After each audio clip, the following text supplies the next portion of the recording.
Maharashtra diaries में आज हम बात करेंगे देवेंद्र फडणवीस के मंत्रिमंडल में शामिल हुए छगन भुजबल को लेकर विपक्षी पार्टियों ने क्या कहा है, कैसे कांग्रेस, शिवसेना और एनसीपी ने बीजेपी पर हमला करने का काम किया है। इसके अलावा बात करेंगे यूट्यूबर ज्योति मल्होत्रा को लेकर किस तरह से एकनाथ शिंदे की शिवसेना के नेता संजय निरुपम ने हमला करने का काम किया है और संजय निरुपम ने ज्योति मल्होत्रा को लेकर क्या कहा है। और साथ ही साथ बात करेंगे पुणे से आई तस्वीरों की, जहां पर पुणे प्रशासन की पोल खुल गई है। पहली ही बारिश में किस तरह से पुणे के एयरपोर्ट पर जल जमाव की स्थिति देखने मिली। एक एक करके इन तीनों खबरों पर चर्चा करेंगे। नमस्कार, आप देख रहे हैं लोकमत हिंदी। मेरा नाम है सुख कनौजिया।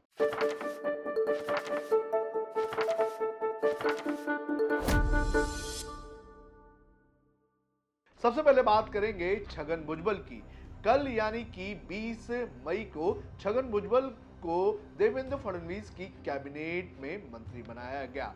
सुबह 10 बजे राजभवन में यह कार्यक्रम हुआ और इस कार्यक्रम में खुद देवेंद्र फडणवीस मौजूद थे।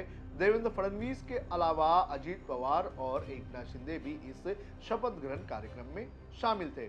और इस शपथ ग्रहण के बाद मीडिया से बात करते हुए छगन भुजबल ने यह कहा कि अंत भला तो सब भला। लेकिन जैसे ही छगन भुजबल को मंत्री बनाया गया, उसके बाद विपक्षी नेताओं ने बीजेपी पर हमला करने का काम किया। सबसे पहले बात करेंगे कांग्रेस की। कांग्रेस के महाराष्ट्र प्रेसिडेंट हर्षवर्धन सतपाल ने इसको लेकर बीजेपी पर हमला किया। उन्होंने कहा कि बीजेपी के वॉशिंग मशीन में धुल कर छगन भुजबल अब पूरी तरह से साफ हो चुके हैं। आपको बता दें कि छगन भुजबल को देवेंद्र फडणवीस की सरकार में ही साल 2016 में ईडी ने गिरफ्तार किया था और उस वक्त बीजेपी ने उनके ऊपर भ्रष्टाचार के कई सारे आरोप लगाए थे।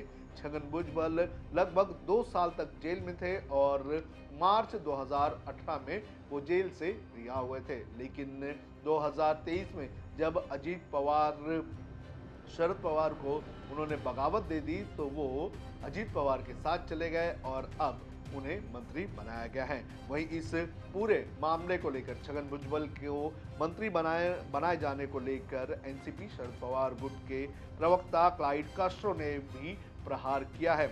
उन्होंने मीडिया से बात करते हुए कहा कि बीजेपी के अनुसार उनका अब नया मंत्र बन चुका है कि पहले भ्रष्ट कहो, फिर साथ लाओ, फिर धो डालो और फिर सत्ता में जिताओ। तो इस तरह से एनसीपी और कांग्रेस ने हमला किया है। लेकिन इससे बड़ा हमला किया गया है शिवसेना यूबीटी की तरफ से। सामना के संपादकीय के जरिए संजय राउत ने बीजेपी के इस कदम की आलोचना की है और बीजेपी पर हमला करने का काम किया है। संजय राउत ने क्या कहा, यह मैं आपको बता देता हूं। संजय राउत ने कहा कि मुझे इस बात की बेहद खुशी है कि छगन भुजबल फडणवीस कैबिनेट में सम्मानीय मंत्री बन चुके हैं। इससे महाराष्ट्र के नकली चाणक्य की पूरी बीजेपी जनता के सामने आ चुकी है। मुलुंड के नंगे पोपटलाल विधवा हो गए हैं। पाखंडी और बकवास, यानी कि वो सीधे सीधे हमला करने का काम कर रहे थे बीजेपी के नेता किरीट सोमैया पर, जिन्होंने छगन भुजबल पर कई सारे भ्रष्टाचार के आरोप लगाए थे। आपको बता दें कि छगन भुजबल ये वो नेता है जो 1991 से लेकर अब तक हर एक सरकार में मंत्री बनते हुए नजर आए हैं। और इस वक्त की अगर कैबिनेट की बात करें तो सबसे ज़्यादा एक्सपीरियंस मंत्री के तौर पर छगन भुजबल ही हैं।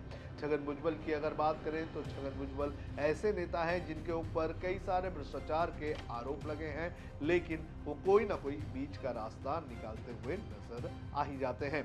वहीं छगन भुजबल की अगर बात करें तो इस बार छगन भुजबल को मंत्री बनाए जाने को लेकर अजीत पवार की एनसीपी से ज़्यादा बीजेपी उत्सुक थी, क्योंकि बीजेपी जो है वो एक ओबीसी चेहरे की पहचान अपने मंत्रिमंडल में करवाना चाहती थी और इसके लिए वो लगातार अजीत पवार पर दबाव बना रही थी।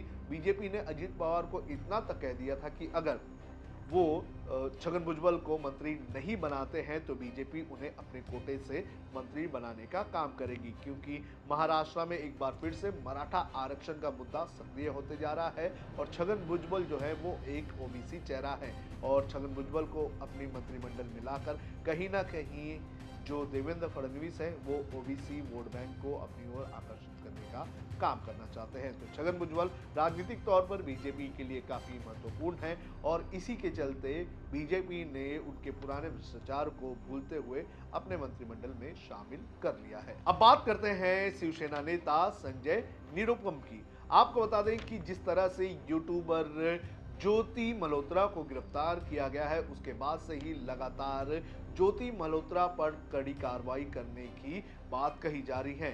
एकनाथ शिंदे की शिवसेना के नेता और पूर्व सांसद निरुपम ने भी ज्योति मल्होत्रा पर कड़ी कार्रवाई करने की मांग की है। मीडिया से बात करते हुए संजय निरुपम ने ये कहा है कि ज्योति मल्होत्रा और उससे जुड़े हुए जो लोग हैं जिन्हें गिरफ्तार किया गया है उन्हें ऐसी सजा दी जाए कि आने वाले कई दशकों तक कोई भी इस तरह से देश के साथ गद्दारी करने के बारे में ना सोचे। उन्होंने साथ ही साथ ये भी कहा है कि ये लोग ऐसे हैं जो कुछ पैसों के लिए देश के साथ गद्दारी करने का काम करते हैं। आपको बता दें कि पिछले हफ्ते ज्योति मल्होत्रा समेत कई लोगों को हरियाणा और पंजाब की पुलिस ने गिरफ्तार किया है। इन लोगों के ऊपर काफी गंभीर आरोप लगे हुए हैं। ज्योति मल्होत्रा की अगर बात करें तो वो एक ही ट्रैवल यूट्यूबर हैं और उन्होंने अपने ब्लॉग के जरिए कथित तौर पर भारत की कई संवेदनशील जगहों की जानकारी जो है वो